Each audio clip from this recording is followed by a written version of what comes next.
Bismillahirrahmanirrahim. Assalamualaikum warahmatullahi wabarakatuh.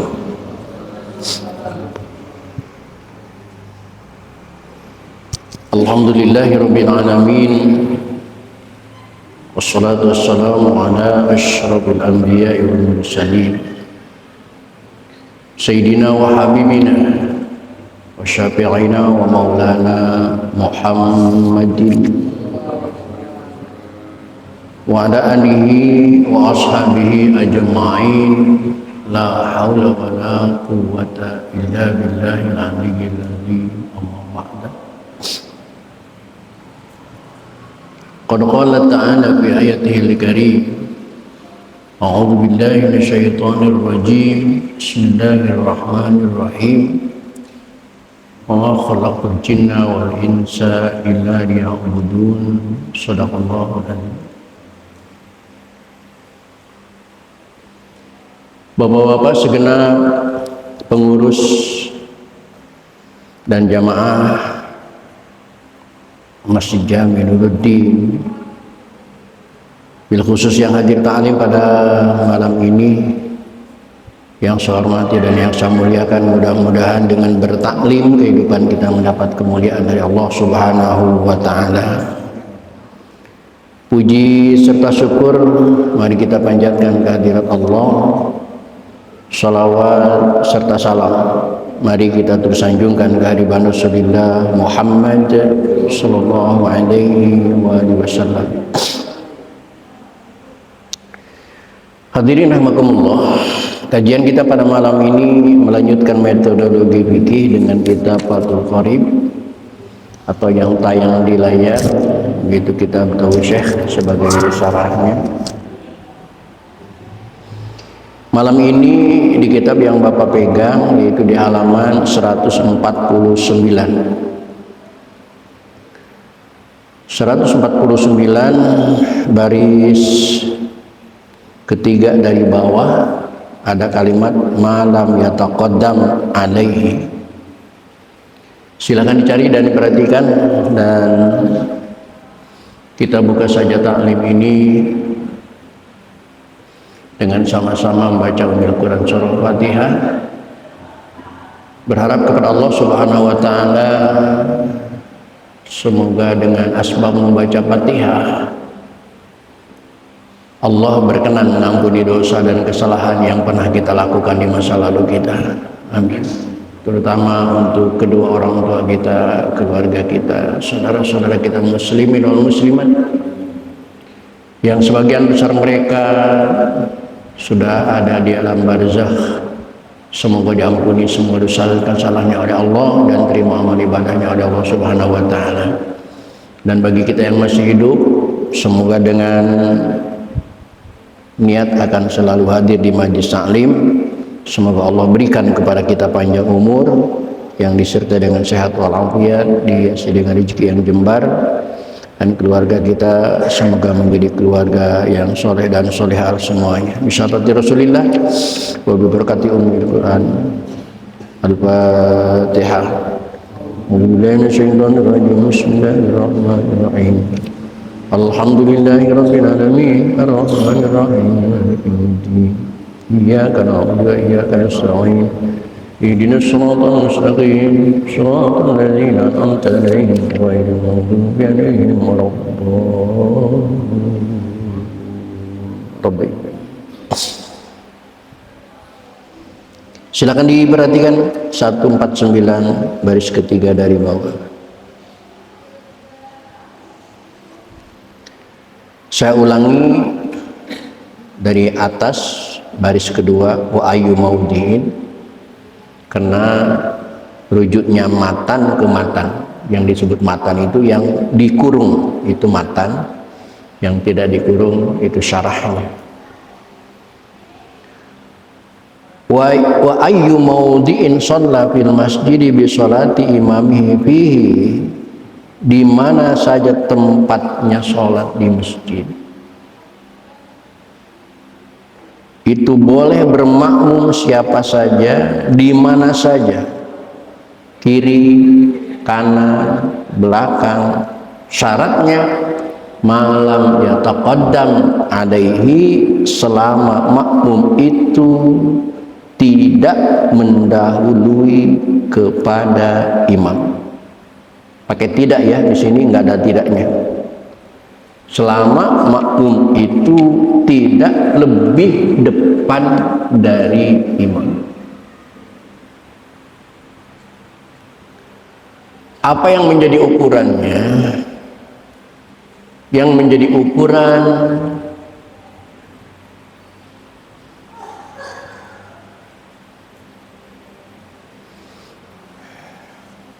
ya, di depan ada. Yang menjadi ukuran adalah tumit, bukan ujung jari kaki. Oleh karena itu, seandainya seorang imam badannya kecil, kakinya juga pendek, hanya 15 cm, sedangkan makmumnya gede tinggi, kakinya panjang sampai 25 cm.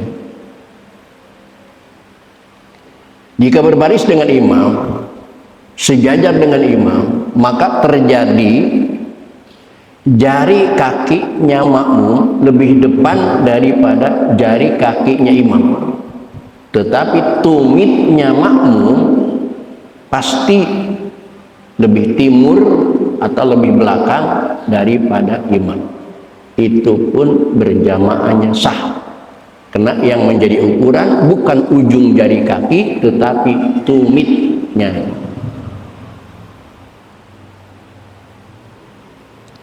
Oleh karena itu, di zaman dulu, ini Masjid Nuruddin sebelum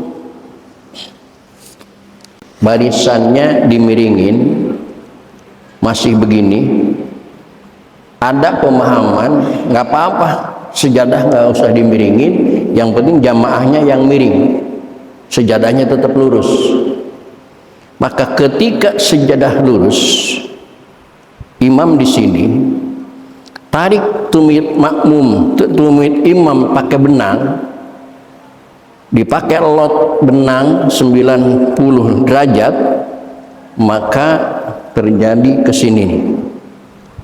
Sini, sini, sini. Ini 90 derajat.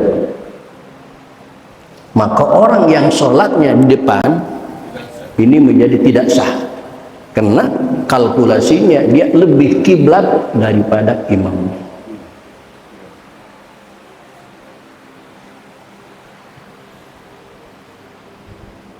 Karena yang menjadi ukuran tumitnya.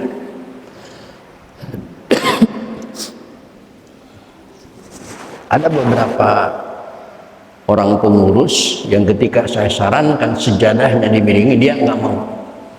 Sejadahnya tetap lurus, katanya nggak apa-apa, orangnya aja yang miring. Padahal kalau cuman orang yang miring, resikonya seperti itu. Pasti di barisan pertama sebelah kanan sampai ujung itu tidak sah berjamaahnya, karena posisi dia lebih depan dari imam. Walaupun di masjid mungkin lebih belakang, tapi pada hakikatnya itu lebih depan kalau ditarik benang. Assalamualaikum.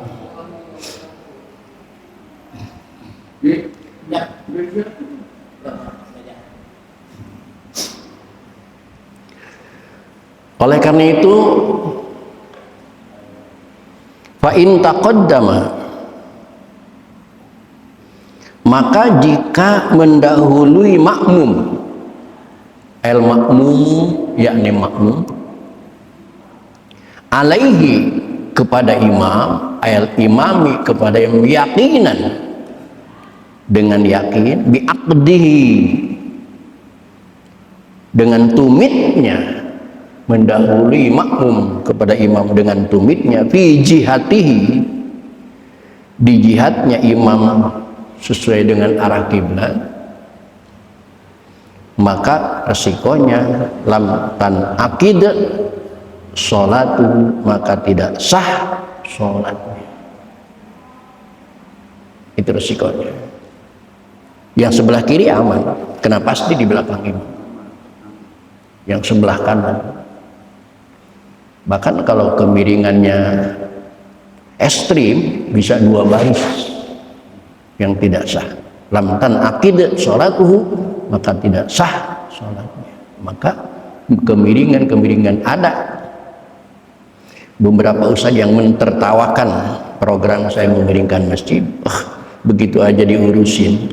Nah, sebenarnya kalau kita sadar, ini termasuk syarat sahnya sholat. Makanya saya berjuang. Saya berjuang. Kalau saja ini fadilah saja, keabdolan sholat, saya nggak begitu keras memperjuangkan, masa bodoh.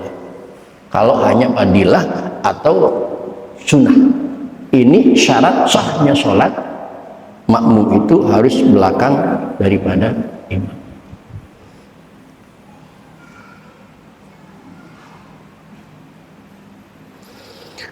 Wala tadurru musawatuhu, dan tidak madarat bersamaan makmum li imamihi dengan imamnya.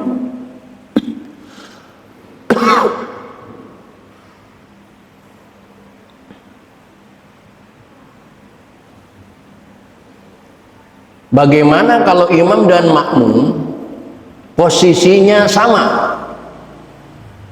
Itu enggak masalah.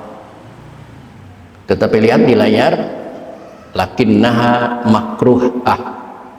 Tetapi persamaan makmum dengan imam dalam sholat, arah kiblatnya itu sifatnya, hukumnya makruh. Bahkan kemakruhan ini mufawwitatun li fadilatil jamaah, bisa menghilangkan terhadap fadilah berjamaah.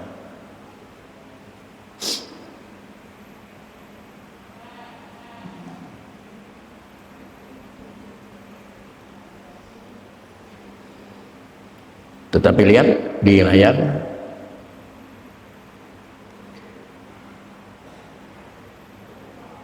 makmum mendahului imam di tempat itu membatalkan sholat.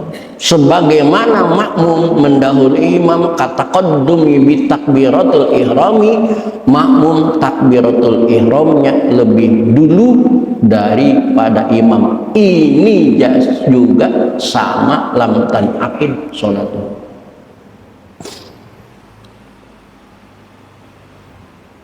Tapi ustaz nggak mungkin makmum lebih dulu takbiratulnya dari takbiratul ihramnya lebih dulu dari mana? Nggak mungkin. Siapa bilang?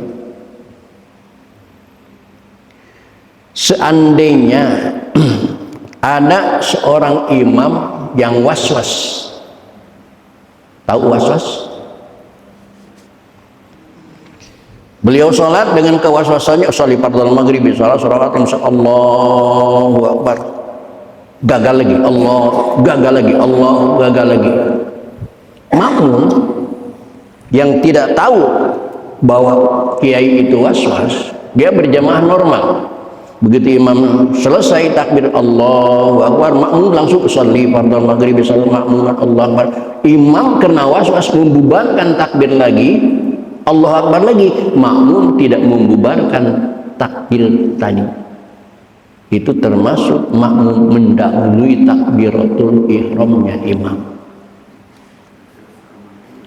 Karena takbiratul ihramnya imam yang pertama digagalkan, nggak jadi, berarti yang jadi yang kedua, yang mana makmum waktu itu sudah takbiratul ihram duluan daripada imam.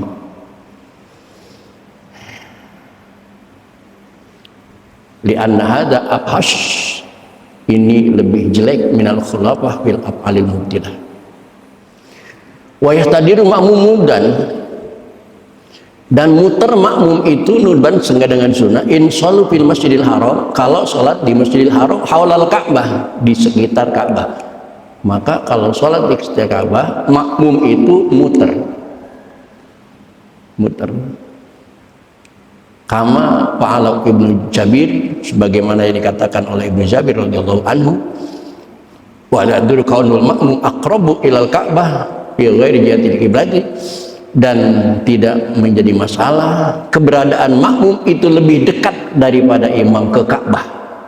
Maka kalau kita salat tarawih lihat imamnya di mana diamankan oleh jawajat, diamankan oleh polisi jauh dari Ka'bah, sedangkan makmumnya dekat dengan Ka'bah, itu tidak masalah. La yadur qaulul makmum, tidak menjadi masalah keberadaan makmum. Aqrabu, lebih dekat dari imam ilal Ka'bati, ke Ka'bah. Fi ghairi jihatil imam, fi ghairi jihatil imam, yang penting jangan di depan imam. Nggak masalah.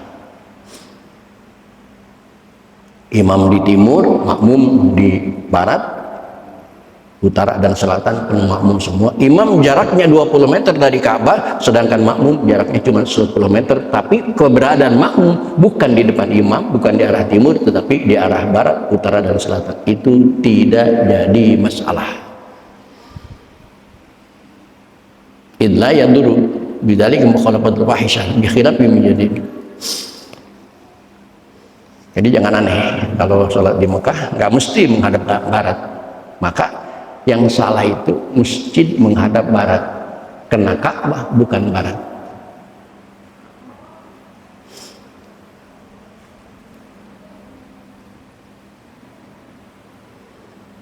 Wala yadurru musawatul imami, tidak madarat bersamaan makmum kepada imamnya.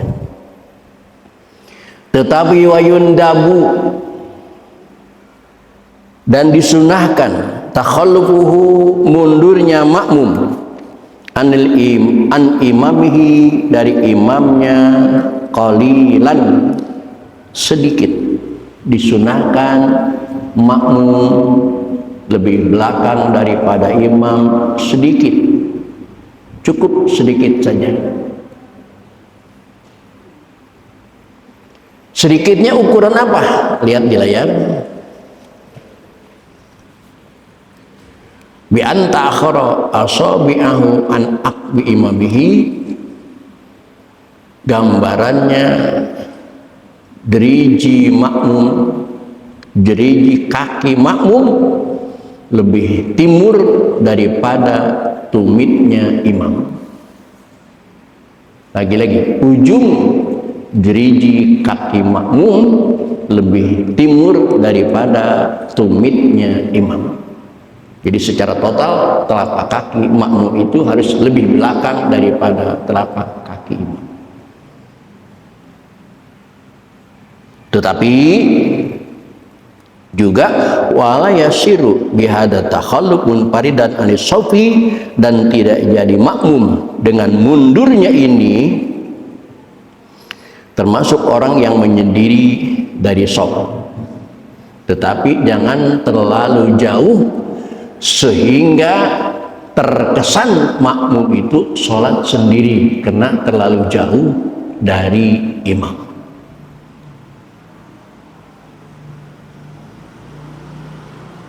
Sampai-sampai hatta la yahuzu, sehingga ia tidak memperoleh fadilatul jamaah, fadilah berjamaah.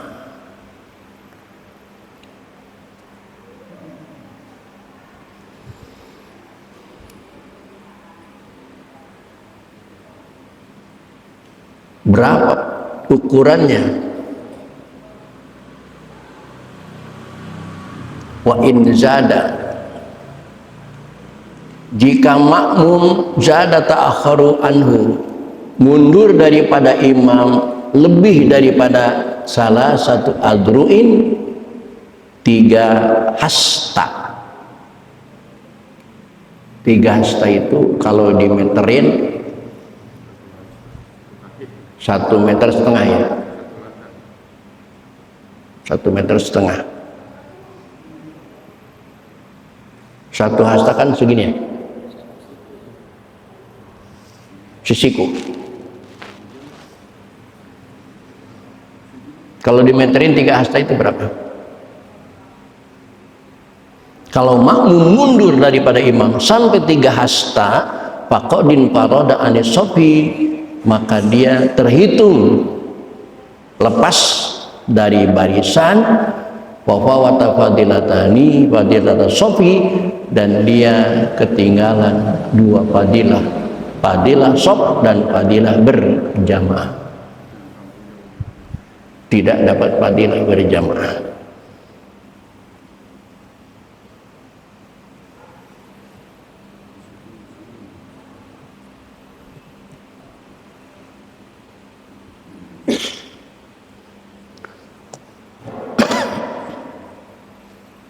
Selanjutnya, wa in shallal imam, dan jika imam itu sholat fil masjidi, di dalam masjid,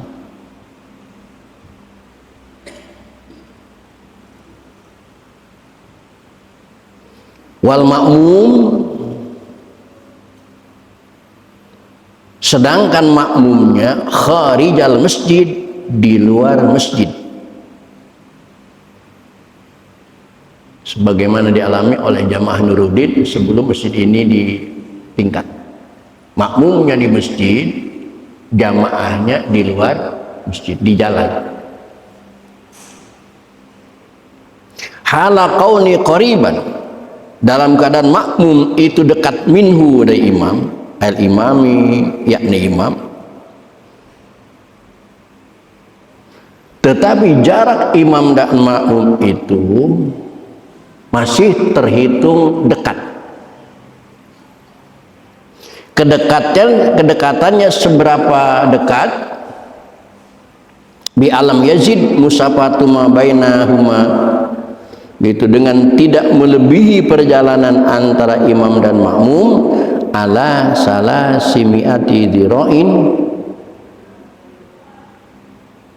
di atas 300 siku, 300 hasta takriban, kurang lebih 300 siku, 300 hasta, berarti satu hasta itu setengah, kurang lebih setengah meter, berarti 300 hasta itu kurang lebih 150 meter.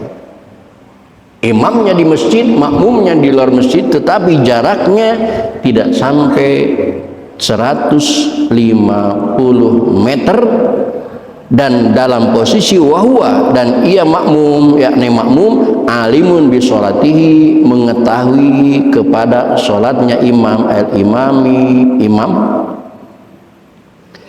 dia bisa mendengar suaranya, bisa melihat atau melihat barisan yang ada di depannya.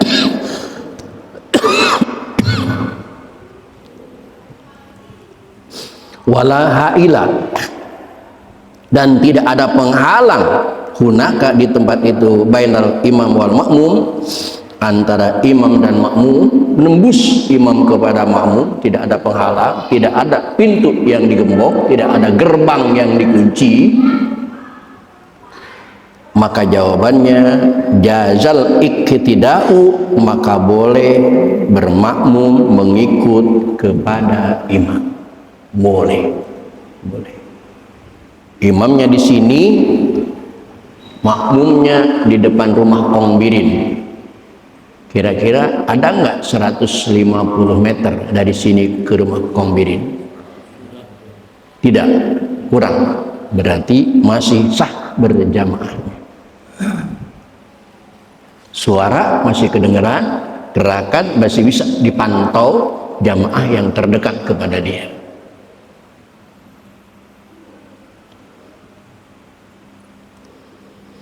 Bahkan seandainya pun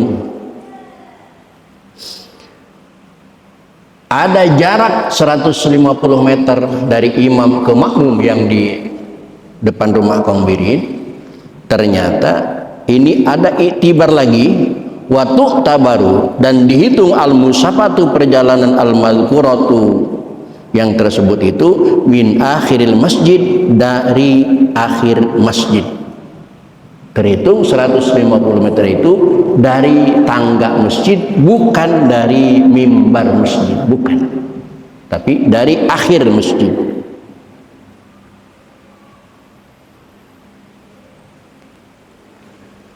Itu kalau berjamaah, imamnya di masjid, makmumnya di luar masjid.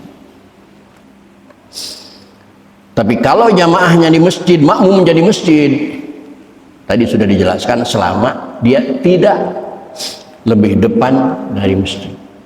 Apakah dia di atas, apakah dia di bawah? Bahkan dikatakan di kitab I'anatul Talibin, bahkan makmum yang tidak melihat gerakan imam selama masih di masjid itu sah berjamaahnya.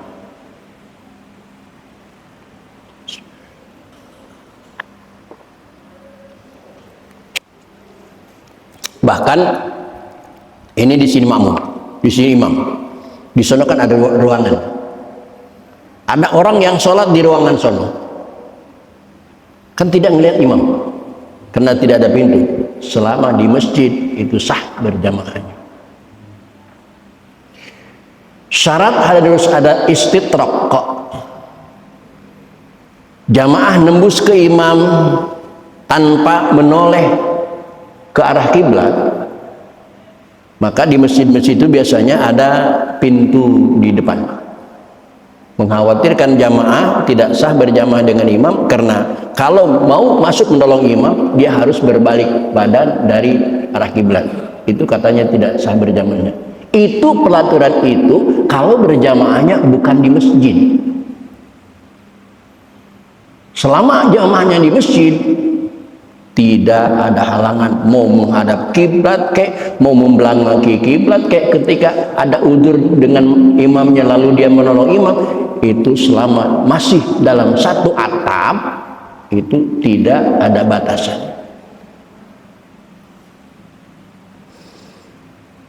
Maka dulu ketika ini gang, ini masjid, jamaah di sini tidak mesti pakai pintu sebenarnya, nggak mesti pakai pintu selama di dalam masjid, satu atap di dalam masjid. Pelaturan harus ada tangga ke imam itu kalau bukan di masjid, berbeda hukum. Nah, ini kita lanjutkan yang terakhir. Wa in kanal imam wal makmum, dan jika adanya imam dan makmum itu fi ghairil masjid, di selain masjid, berjamaah antara imam dan makmum bukan di masjid.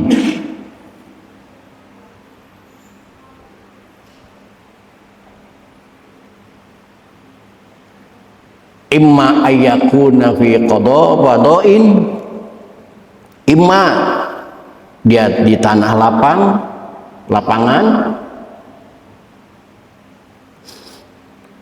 arena, wabinain, dan bangunan semacam gudang besar, gudang kosong dipakai sholat berjamaah.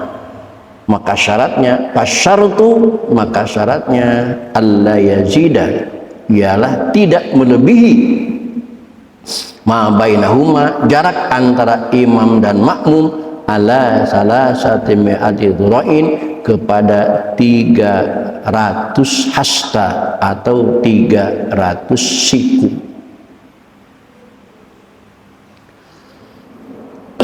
Di gudang kosong, imamnya di depan, makmumnya di belakang, masih sah selama jarak antara imam dan makmum kekosongannya tidak sampai 150 meter.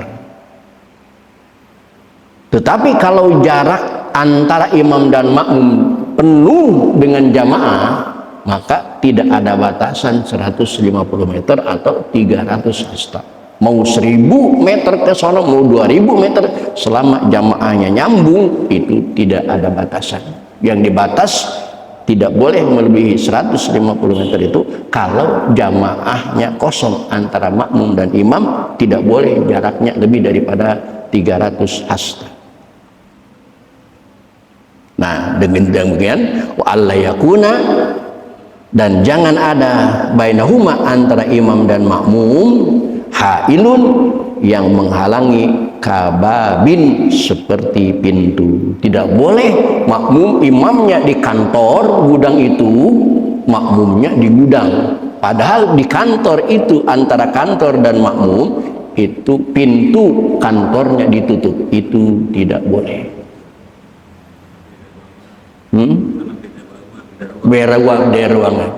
Beda ruangan. Iya, dan bukan masjid. Itulah tata cara sholat berjamaah.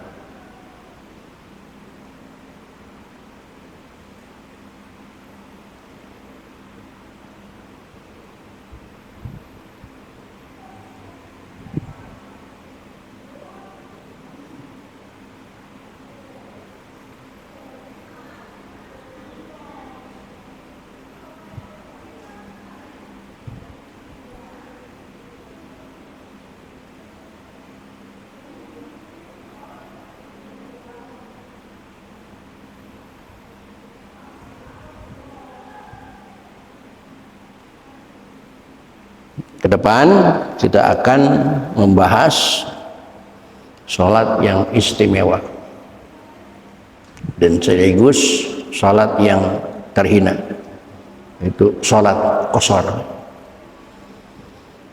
Bagi orang yang tahu, sholat qashar itu istimewa karena dengan perjalanan, dengan 1001 kesibukan, tapi dia tidak bisa meninggalkan sholat karena sholat bisa diqashar. Tapi bagi orang yang tidak ngerti sholat qashar, itu menjadi penghinaan. Ziarah ke Bali, ke Surabaya, jauh-jauh seminggu dilakoni, yang sifatnya ziarah itu sunnah. Tapi sholat yang sifatnya wajib selama dalam perjalanan dengan seenaknya ditinggalkan rame-rame. Tidak ada alasan untuk meninggalkan sholat kalau kita sudah tahu bagaimana tata cara sholat berjamaah, sebagaimana yang pernah kita lakukan ketika kita ziarah sama Haji Herman ke Cirebon. Tidak ada sholat yang ditinggalkan sama sekali. Sebenarnya ibadah itu gampang kalau kita sudah tahu ilmunya, sulit kalau belum tahu ilmunya. Maka pentingnya belajar. Mudah-mudahan kita selalu dibarengi taufik dan hidayah dari Allah Subhanahu wa taala. Amin ya Allah ya Rabbal alamin. Untuk malam ini cukup sampai di sini. Assalamualaikum warahmatullahi wabarakatuh.